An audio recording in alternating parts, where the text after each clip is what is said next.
In today's video, we are talking about early extension. Now, early extension is the excessive movement of the hips towards the golf ball in the downswing. Now, here's the thing, early extension is not the issue. It's actually a reaction that is helping the golfer produce a functional shot.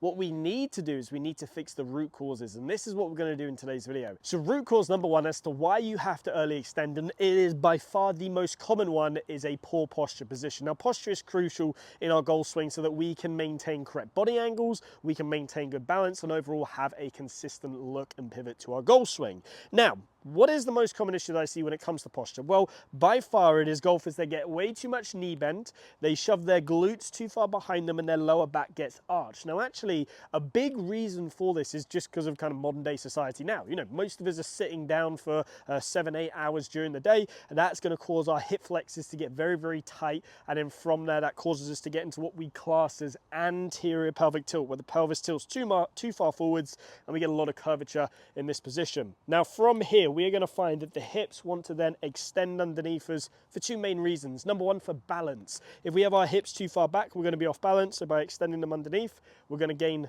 balance. And number two, as we extend our hips underneath, we'll actually be flattening off our lower back, getting it into a safer position to where we can then rotate. But obviously, that's not a good thing for our swing if we are having to extend our hips towards the golf ball. So how can we fix this? Well, we've got to get the glutes, the legs, everything in a much better position and flatten off our lower back. Now, rather than break down each piece individually, what I want to do is just give you a drill that's going to make it so much easier. So grab the club, stand nice and tall, feet shoulder width apart. Now from here, lower your arms down till you feel the inner part of your arms and the outer part of your chest connect together. Now from here, what I want you to do is try and keep your hips relatively level as you start to round forwards till the club touches the ground. Now yes, I did say the word round. I don't want you feeling like you have to keep your back super straight. Look at modern day golfers, a lot of them have a slight curvature, especially in their upper back. Their lower back is nice and flat. So feeling like the hips stay relatively level as I then tilt forwards. Now here's the thing, the hips aren't going to stay level. They are going to tilt forwards because I am tilting forwards.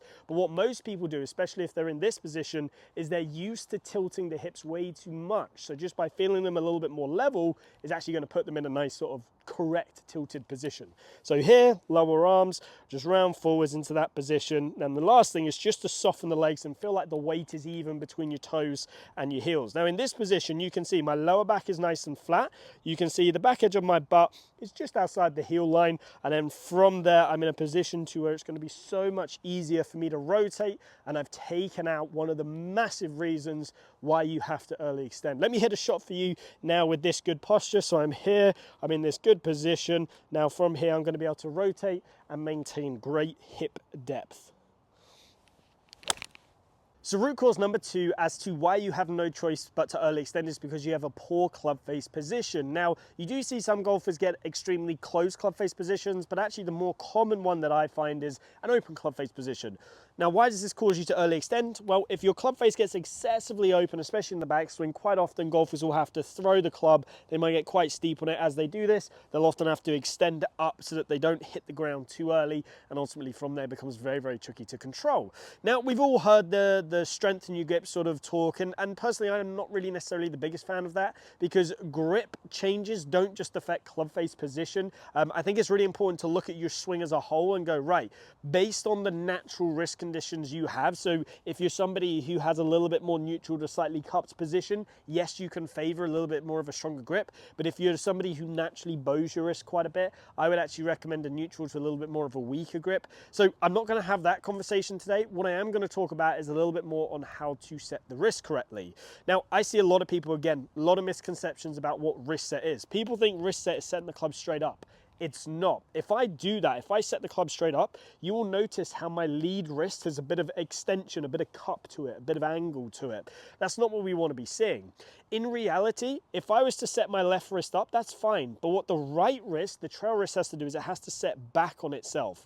Hence why wrist set is actually a little bit more at a 45-degree angle. If I set the wrist straight up, my lead wrist is going to be cupped. If I set it at a 45-degree angle, because my right wrist is sitting back on itself, it actually flattens off my lead wrist. So how can we put that in a practical sense? Well, you could just do some little 45-degree wrist sets and then you can turn from there. That is one option. Or what I like to do is I like to take it to the position where I'm just outside of my trail leg right there, and then I just like to take my left hand off and then just set it up in the back of the right hand and then bring the left hand back to that position. And you can sort of see as I do that, what I'm getting used to is just setting the club up in the back of the trail wrist, loading the trail wrist, and then really that's taken a lot of the weight in the backswing. You can see at top of backswing, the club face is pointing more to the sky, and that's going to make it so much easier to then maintaining control on the way down. But just simply knowing that wrist set is not this, is actually technically this, and it's the pulling back of the trail wrist that flattens the lead wrist. That is going to be crucial in terms of you improving your club face control throughout your whole swing, which therefore means in the delivery position, you can continue to rotate and obviously not have to early extend in order to fix that poor position. Now, let me show you what this looks like in the real swing. Again, wrist set's not this. It's technically at a 45-degree angle, so let's give that a go right now. Root cause number 3 as to why you have no chance but to early extend is you have a poor backswing pivot. Now, the most common issue that I see is a reverse pivot. What does that look like? Well, if I set up in this address position and then I turn back, it is where the pelvis works laterally away from the target as the upper body then leans towards the target. Now, the reason this causes early extension is once you're in this position, to try and fix it, you'll see the right leg often kick inwards and kick hard in order to try and get that pelvis back towards the target in the downswing. Now, the issue with this is obviously if you watch from the downline view, you can see this causes my sort of upper body to tilt back, my legs to go underneath me, my hips to go underneath me. From there, I have early extended and also put a lot of stress on my body. Now, how can we fix this? Well, I often like to think about the pressure in the feet and more specifically focusing on the trail foot.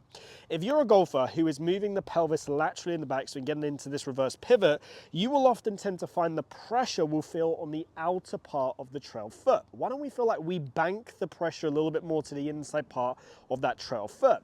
So what I'll get them to do is I'll get them to grab their club, pop it on their shoulders, and from this position, sort of just kick their knee in slightly, their right knee in slightly. Now from there, just make a turn and feel like your trail hip turns back and around as you try and keep the pressure more on the inside part of the trail foot. So you're really trying to feel like your trail hip works back and around as you keep the pressure on the inside part of that trail foot. That then will get you in a position to where the pelvis is moving correctly, and the only part then is left is to get the butt end of the grip past the golf ball right there. And you can see as I do that, that tends to fix a lot of the issues right there. Now, when it comes to actually hitting shots, I often like to get some sort of training aid. Now, I'm simply going to use a golf ball here. So I'm going to set up to the ball I'm about to hit and place this golf ball out on the outer part of my sort of trail foot. So I'm standing on it right there.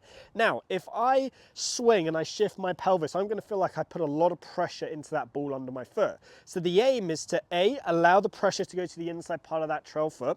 Then from there, feel like as I turn, I keep the pressure light on the golf ball. I'm not trying to sway into that ball. So if I set up here and I just do a little rehearsal swing, if I work laterally and reverse pivot, I'm really putting a lot of pressure into the ball. Versus if I turn that trail hip back and around and I fix that reverse pivot, you can then see I feel like I haven't got much pressure on that golf ball. It's a lot more on the inside part of the foot.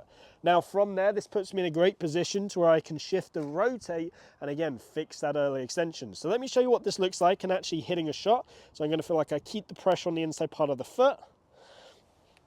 So if you are a golfer that when you look at your swing, you see this reverse pivot look, try that. Focus on keeping the pressure on the inside part of that trail foot as you turn that trail hip back and around. That's going to get your spine angle in a better position and fix root cause number 3. Root cause number 4 that is forcing you to early extend is a lack of depth. Now, first of all, what is depth? We're going to be focusing on the top of the backswing. So if I set up to the golf ball here, a lack of depth is where the butt end of the grip is very much over sort of the toe line to the shoelaces at the top of the backswing. Now, if I was to move my hands into a deeper position, it would move sort of more back and behind me to the point where it will be somewhere over this alignment stick.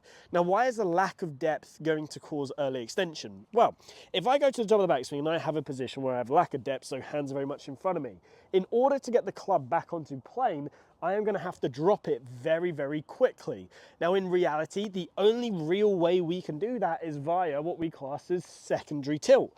Again, very much similar to sort of the reverse pivot. If I'm secondary tilting, I'm kicking my pelvis in, that's early extension. So this is why depth at the top of the backswing is so important. Now, what is sort of the checkpoint? What are we looking to see, especially with sort of just as a generalized with all clubs? Well, a great place to aim for is the heel line. So if I set up to the golf ball right here and I bring an alignment stick in right on the heel line and I turn to the top, if my hands are deep enough at the top, I should see the button to the grip be somewhere over that alignment stick. Now from there, if I was just to shift, the hands would drop onto plane and then I can turn on all the way through, creating this situation to where I don't have to have an excessive amount of drop to the arms, meaning I don't have to go into that early extension / secondary tilt position in order to get it on plane.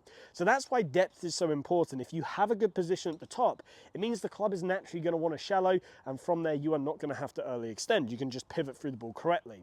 Now, a really awesome drill to help you ensure that you get a great amount of depth at the top of backswing is to grab the club and flip it over and grip it with your left hand just below the club head. Now, from there, make sort of an L shape. So stick your thumb out like that, and what you're going to do is put your thumb into the center of your chest and your fingertips into the edge of your bicep. Now, make a backswing, and if you see that your arm gets disconnected from your fingertips, chances are you have a lack of depth, and the reason for that is because the arm could be getting disconnected from your body. Now, if you're also the golfer who sort of gets everything sucked way too far to the inside, if I do this and I start to suck my arm across, my fingers are going to jab into my bicep, again giving me that sort of sense of sort of restricting my arm across my chest that I don't want to see. So by having that L shape in there and making a backswing, you're going to see it gets me in a great position at the top, where if I put my right arm on, I know I'm in a good top of backswing position. If you can flip it over, you have the strength to do it, and do it this way, even better. You can see that's the top of backswing position we're looking for, button to grip over heel line, and then from there I can rotate through. Now, a second thing I'd recommend is literally placing an alignment stick down there. Just having that in the back of your mind is going to encourage you to get into that great top of backswing position. But just make sure as you're doing this that you are not just forcing your arms across your body and collapsing them. Make sure that as you're doing this, you continue to turn your body in order to get it into that great deep position at the top. Now, let me show you this in real life, how it's going to make sure you don't early extend. So you go to the top there, you can then sit and turn. That's going to get you into a great downswing position, just like this.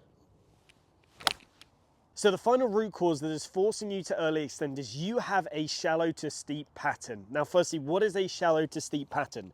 Well, if I set up to the golf ball here, we would see that as I take the club back, the shaft plane at left arm parallel, if I draw a line on it, will come down steeper in the downswing relative to the backswing. So you can see it is shallow to steep. Now, when you do this, you'll often tend to find that the club head is working above the hands. Now, when this happens, you will get in a position to where you have to shallow the club late. Again, that comes in the form of early extension, as that is your shallowing mechanism. Again, as you can see with all 5 root causes, that actually early extension has helped us in this situation try and shallow the club. It's just an inconsistent way of doing it. So how do we fix this? Well, we have to achieve a steep to shallow pattern. Now, here's the thing, 99% of tour pros have a steep to shallow pattern.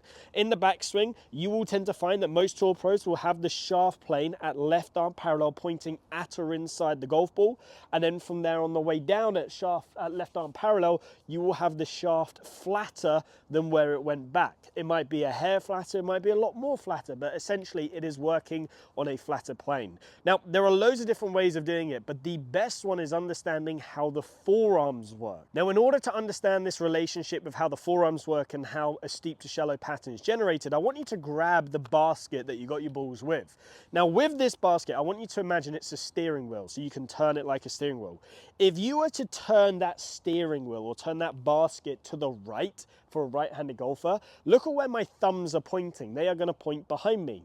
Then from there, whatever we do in the backswing, we're going to do in the opposite in the downswing. So if we turn the basket to the right in the backswing, chances are we're going to turn it to the left in the downswing. Turn the basket to the right in the backswing, there's your flat. Turn it to the left in the downswing, there's your steep. Now, what if I said to you, right, let's flip it on its head. Let's do the opposite. Let's turn the basket to the left in the backswing, and then as we go to the top, we're going to turn it to the right on the way down. So left to right. You can use this as a steering wheel analogy, as if you're driving a car. turn the steering wheel to the left in the backswing for a right-handed golfer, turn it to the right in the downswing. If I do that with the golf club, watch this. Steep, so I'm turning it to the left, to shallow, turning it to the right. Now, as I do that, if I get rid of the basket, what you'll notice is this is going to start to create a situation to where the club is light in the backswing, heavy in the downswing. Now, when it gets into this heavy position in the downswing, chances are it's shallowing. And because it's shallowing, you're then able to rotate, push out of the ground with your legs, and from there, you will be fixing your early extension. Now, a second drill to do is the finger pointer drill. So what you're gonna do is grab the golf ball, set up to it. Now take your normal grip and then extend your index finger on your trail hand down the grip. Now, make a backswing where you get the finger pointing to the sky, and then make a downswing, finger points behind you. So finger to the sky, finger behind you. Finger to the sky, finger behind you. And you can see that's creating that steep to shallow pattern. I can even hit a shot with it down there. Obviously don't go too full pelt, we don't want to injure your finger. But we're gonna go finger to the sky, finger behind you. And you can see it produces that steep to shallow pattern, and it takes out any reason for me to early extend. And that's a really, really common issue I see probably 90% of amateurs fall into. They are always flat to steep, when in reality, we want to be steep to shallow. If you can achieve that steep to shallow pattern, you're going to fix your early extension. So there you have it. Those are the 5 most common root causes as to why golfers early extend in their swing. Now, if you actually want me to go through sort of the second part of this video, which is, okay, once you fix those root causes, what are the feelings in the downswing to fix the early extension, to make sure the hips stay back, you get into that good side bend position, then comment down below that you would like to see that video. If I get enough comments on that, then I will be doing that video in the next couple of weeks. Now, if you have any questions about today's video, please ask away. There are other root causes to early extension. These are just the 5 most common ones. I could probably name about 15 off the top of my head, but these are the 5 most common ones. Now, if you need a little bit more one-to-one help, maybe you've been trying to fix your early extension for ages, but you just need a little bit more one-to-one help, then I offer online coaching on the Skillist platform. The link is down below. You can have a lesson with myself no matter where you are in the world. If you have enjoyed today's video, please give it a like and subscribe, as it will really, really help my channel out, and I hope to see you back here soon.